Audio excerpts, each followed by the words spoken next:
क्या है 7 centimetre, 5 centimetre और 4 सेंटीमीटर की माप का हमको क्या बनाना है, पहले त्रिभुज बनाना है और फिर उसका क्या करना है, लंब समद्विभाजक करना है और जांच भी करनी है कि वो संगामी बिंदु हैं या नहीं। चलिए तो हमने इसके लिए तैयार करते हैं। सबसे पहले ये 7 सेंटीमीटर का एक लाइन हम खींच ली और अभी हमें दूसरा क्या बनाना था, एक 4 सेंटीमीटर का और एक 5 सेंटीमीटर का। 4 सेंटीमीटर और 5 सेंटीमीटर के लिए किसी प्रकार है? यस। दो जगह 4 सेंटीमीटर और 5 सेंटीमीटर की दूसरी लाइन खींचेंगे।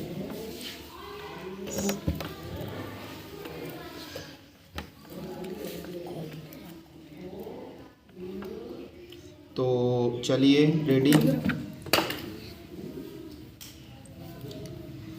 ये जो हमने चाप लगाया एक बार चेक कर लेते हैं, ये हमारा 4 सेंटीमीटर है या नहीं है। एग्जैक्टली नाप में गड़बड़ नहीं होनी चाहिए। तो ये जो आप देख रहे हो ये हमारा जो चाप है वो कितने का है, 4 सेंटीमीटर का है। ठीक है, अब इसके बाद में हम 5 सेंटीमीटर का लेते हैं। ये तो देख पा रहे हैं 5 सेंटीमीटर के हमने एक प्रकार में दूरी भर ली है। अब इधर से इस वाले एंगल से हम यहाँ से ये 5 सेंटीमीटर के लिए एक चाप लगा रहे हैं जो कि पहले वाले चाप को एक बिंदु पर कट कर रहा है। अब क्या करना है, इस बिंदु को इस बिंदु के साथ में मिला दीजिएगा तो हमारा ये ट्रायंगल तैयार हो जाएगा। ये हमारा एक बिंदु हो गया ये। अब इसको इससे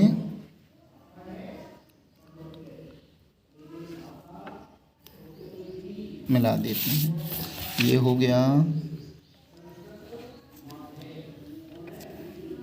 ये हो गया। ठीक है, ये हम यहाँ पर इसको मिला देते हैं। अब इसके बाद में हमको क्या करना था, ये हमारा त्रिभुज तैयार हो गया। लंब समद्विभाजक करना है। क्या करना है, लंब समद्विभाजक। तो लंब जो कि 90 डिग्री का कोण बनाए, समद्विभाजक जो इसको समद्विभाजित करे। ठीक है, तो ये हमने जैसे हमारी ये नीचे वाली जो भुजा है इसको एक नाम दे दीजिएगा। हमने नाम दे दिया ABC। अब हम AB भुजा को समद्विभाजित कर रहे हैं। किसको कर रहे हैं, AB भुजा को। तो AB भुजा को समद्विभाजित करने के लिए B बिंदु पर प्रकार की नोक रखी और आधे से ज़्यादा दूरी लेकर के एक चाप लगा दिया ऊपर और एक नीचे। ठीक है, एक आइडिया से लगा देते हैं कि लगभग कहीं यहाँ कहाँ कट होने वाला है उसके हिसाब से। और ये देखो, ये हमारा यहाँ और यहाँ 2 बिंदु मिल गए हमको कट करने के लिए। तो ये हम लाइन खींच देते हैं जो कि हमको ये शो करेगी। यस, ये दोनों बिंदु से गुजरती हुई हम क्या करें, एक लाइन खींच देते हैं ये। ओके, ये अब क्या करना है, देखो हमारा इसका लंब समद्विभाजक हो गया। चेक कर लेते हैं कैसे।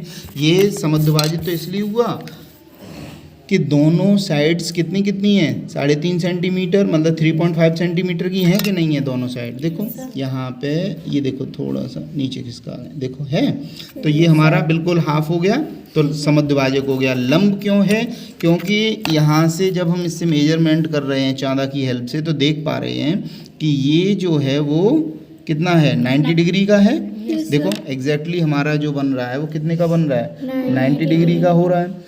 तो हो गया हमारा लंब समद्विभाजक। अभी हमें इसी तरीके से जो दूसरी भुजाएं हैं जैसे BC है इसको भी करना है। तो BC के लिए क्या करेंगे, ये यहाँ पे एक चाप इधर और एक चाप इधर है ना, और दूसरा ये यहाँ से एक चाप इधर और दूसरा चाप इधर, और फिर इसको मिला दीजिएगा। मैं थोड़ा डिफरेंट कलर यूज कर रहा हूँ क्योंकि आपको समझ में आ सके, है ना। चलिए ये लाइन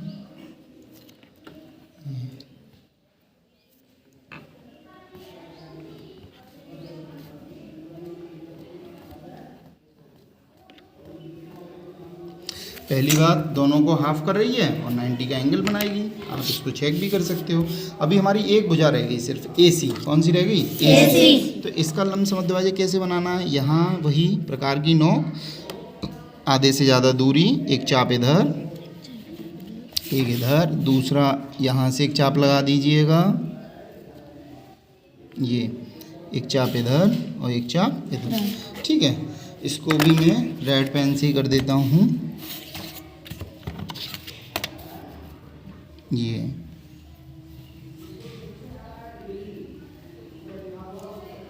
देखिए, यस,